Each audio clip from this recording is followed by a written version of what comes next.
सुधांशु त्रिवेदी, अभी मैं देख रहा था संजय राउत कह रहे थे कि वहां कौन दंगा भड़काएगा, जब डबल इंजन की सरकार है, ये लोग खुद ही दंगा करवाते हैं। अब मैं देख रहा हूं एमआईएम के प्रवक्ता भी कह रहे हैं कि इस तरीके का भड़काऊ बयान वहां मुख्यमंत्री ने दिया था कि हम औरंगजेब की कब्र को उखाड़कर फेंक देंगे, फिर वो कपड़ा जला दिया गया जिस पर कुरान की आयतें लिखी गई थी। तो ये सुनियोजित तरीके से करवाया गया है और ये सरकार के द्वारा करवाया गया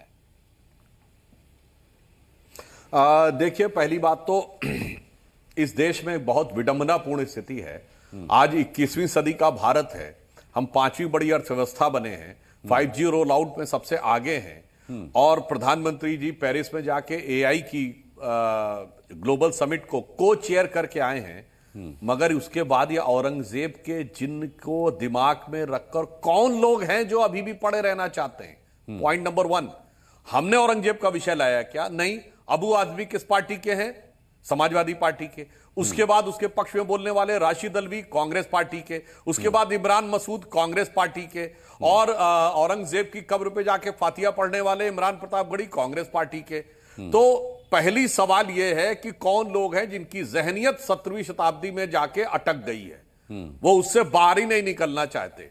दूसरा पॉइंट आप ये समझिए कि भारत दुनिया का इकलौता देश है जहां किसी विदेशी आक्रमणकारी लुटेरे को लेकर समाज का एक वर्ग आज भी पक्ष में खड़ा हुआ है।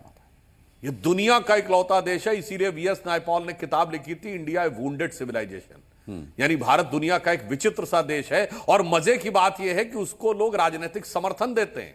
और अनुराग जी, मैं तीसरी बात कहूंगा, ये जो आपके लाखों दर्शक देख रहे हैं उनको जरा समझना चाहिए, फिर हम इस घटना के विषय पर तो बात कहेंगे। मैं तीसरी सैद्धांतिक बात कहता हूं। आप देखिए, cutting across the party line मुस्लिम समाज औरंगजेब के साथ खड़ा है। Cutting across the party line मुस्लिम नेता औरंगजेब के साथ खड़े हैं। सारा मुस्लिम समाज उनके साथ है, मैं नहीं मानता हूं। मगर हिंदुओं को देखिए तो वो भगवान के साथ नहीं खड़े थे cutting across the party line. यह सोचने का विषय है, यह बहुत गहराई से सोचने का विषय है कि भगवान का विषय आया तो cutting across the party line Hindu नहीं खड़ा था, अनाप शनाप बातें बोल रहा था। मगर एक निर्दयी क्रूर बादशाह का विषय आया तो cutting across the party line खड़े हैं। और तीसरी बात मैं कहना चाहूंगा, मुस्लिम समाज को औरंगजेब से जोड़ने के पीछे क्या तर्क है, यह मैं सब प्रमाण बोलना चाहता हूं। अभी 26 जनवरी को इंडोनेशिया के राष्ट्रपति भारत आए थे जी। दुनिया का सबसे बड़ा मुस्लिम देश है इंडोनेशिया। राष्ट्रपति भवन में डिनर के समय उनका वीडियो अवेलेबल है। उन्होंने कहा कि भारत के साथ हमारा संबंध कल्चरल नहीं, जेनेटिक भी है। और आगे उन्होंने बोला कि कुछ हफ्ते पहले मैंने अपनी जेनेटिक सीक्वेंसिंग कराई है। किसने बोला? इंडोनेशिया, जो दुनिया का सबसे बड़ा मुस्लिम देश है, उसके राष्ट्रपति ने। उन्होंने अंग्रेजी में बोला, I have got my genetic sequencing done few weeks back and I was told that I am having an Indian DNA. और यहां वाले पता नहीं कौन से हुआ अरब के डीएनए में। और औरंगजेब का तो खानदान बाबर से शुरू होता है, जिसकी मां मंगोल और बाप उज्बेक थी। मैं चैलेंज करके कहता हूं, कोई जेनेटिक सीक्वेंसिंग करा लें, उज्बेक और मंगोल डीएनए से कोई कनेक्शन नहीं है, मगर फिर भी यार लड़ाई लड़ रहे हैं।